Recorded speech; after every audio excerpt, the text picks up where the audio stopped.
Hello everyone, welcome back to my channel cook like Suja.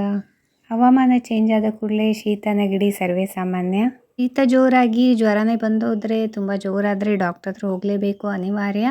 ಆದರೆ ಸ್ಟಾರ್ಟಿಂಗಲ್ಲಿ ತಲೆ ಭಾರ ಭಾರ ಅನ್ನಿಸ್ತು, ಶೀತ ಆಗ್ತಿದೆ, ನೆಗಡಿ ಆಗ್ತಿದೆ, ಅನ್ಈಸಿನೆಸ್ ಸ್ಟಾರ್ಟ್ ಆಗಿದೆ ಅಂತ ಕೂಡಲೇ ಈ ರೀತಿ ಕಷಾಯನ ಮಾಡಿಕೊಂಡು ಬಿಸಿ ಬಿಸಿಯಾಗಿ ಕುಡಿದು ನೋಡಿ. ಡಾಕ್ಟರ್ ಹತ್ರ ಹೋಗೋದೇ ತಪ್ಪಿ ಹೋಗುತ್ತೆ, ತುಂಬಾ ರಿಲೀಫ್ ಆಗುತ್ತೆ.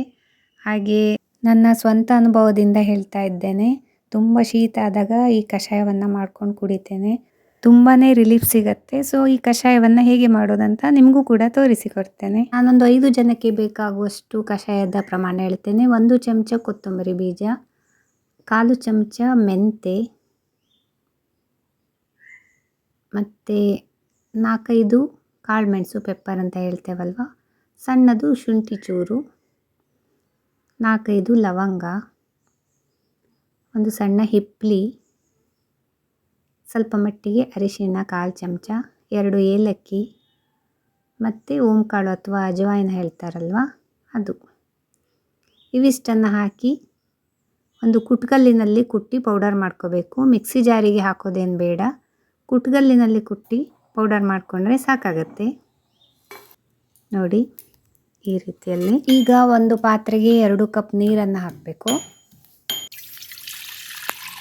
ಆ ನೀರಿಗೆ ಈ ಕುಟ್ಟಿ ಪೌಡರ್ ಮಾಡ್ಕೊಂಡಿದ್ದೇವಲ್ಲ, ಆ ಪೌಡರನ್ನು ಹಾಕಿಬಿಟ್ಟು ಅದಕ್ಕೆ ಬೆಲ್ಲವನ್ನು ಹಾಕಬೇಕು. ಯೂಶ್ವಲಿ ಕಷಾಯಕ್ಕೆ ಬೆಲ್ಲವನ್ನೇ ಹಾಕೋದು, ಸಕ್ಕರೆ ಆರೋಗ್ಯಕ್ಕೆ ಒಳ್ಳೆಯದೇ ಅಲ್ಲ. ಹಾಗೆ ನಾನಿದು ಈಗ ಜೋನಿ ಬೆಲ್ಲ ಹಾಕ್ತಾ ಇದ್ದೇನೆ, ನೀವು ಯಾವ ಬೆಲ್ಲ ಸಹ ಹಾಕ್ಬೋದು.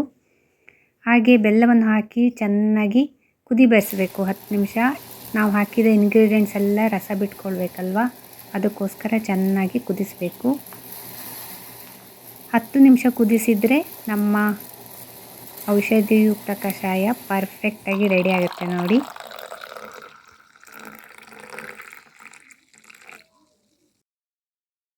ನಾನು ಇಡೀ ಗ್ಲಾಸಲ್ಲಿ 3/4 ಗ್ಲಾಸ್ ಮಾಡಿದ್ದೇನೆ ಅಂದರೆ ಇದರಲ್ಲಿ ಒಂದು 5 ಜನಕ್ಕಂತೂ ಆಗುತ್ತೆ. ಹೇಗೆ ಮೆಡಿಸಿನಲ್ ಸಿರಪ್ಗಳನ್ನು ಕುಡಿತೇವಲ್ವ, ಸ್ವಲ್ಪ ಸ್ವಲ್ಪವೇ ಕುಡಿತೇವಲ್ಲ 10 ml ಲೆಕ್ಕದಲ್ಲಿ, ಹಾಗೆ ಇದನ್ನು ಕೂಡ ಅಷ್ಟೇ ಪ್ರಮಾಣದಲ್ಲಿ ಸ್ವಲ್ಪ ಸ್ವಲ್ಪ ಬಿಸಿ ಬಿಸಿಯಾಗಿ ಕುಡಿಬೇಕು. ಆರಿದ ಮೇಲೆ ಕುಡಿಬೇಡಿ. ಕಷಾಯ ಆದ ಕೂಡಲೇ ಬಿಸಿ ಬಿಸಿಯಾಗಿ ಕೂಡಲೇ ಕುಡಿದು ಬಿಡಬೇಕು. ಒಂದು ಅರ್ಧ ಗಂಟೆಗೆ ಶೀತ ಮತ್ತು ನೆಗಡಿ, ತಲೆಭಾರ ಎಲ್ಲ ಎಷ್ಟೋ ಕಡಿಮೆ ಆಗೋಗುತ್ತೆ, ತುಂಬಾ ರಿಲೀಫ್ ಸಿಗುತ್ತೆ.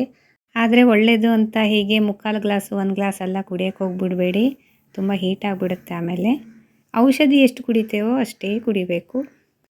ಈ ಕಷಾಯ ಘಮ ಘಮ ಅಂತ ಪರಿಮಳದ ಜೊತೆಗೆ ಟೇಸ್ಟಿಯಾಗಿರುತ್ತೆ, ಯಾಕಂದರೆ ಬೆಲ್ಲ ಹಾಕಿರ್ತೇವಲ್ಲ. ಹಾಗೆ ಮಕ್ಕಳು ಕೂಡ ಬೇಡ ಅನ್ನೋದಿಲ್ಲ. ಸೊ ಒಮ್ಮೆ ನೀವು ಕೂಡ ಮಾಡ್ಕೊಂಡು ಕುಡೀರಿ, ಮತ್ತು ನನಗೆ ಹೇಳಿ.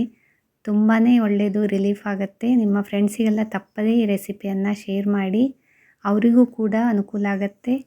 ಇನ್ನೂ ಒಳ್ಳೊಳ್ಳೆ ರೆಸಿಪಿಯೊಂದಿಗೆ ಮತ್ತೆ ಸಿಗ್ತೇನೆ. ನನ್ನ ಚಾನಲನ್ನು ತಪ್ಪದೇ ನೋಡ್ತಾ ಇರಿ.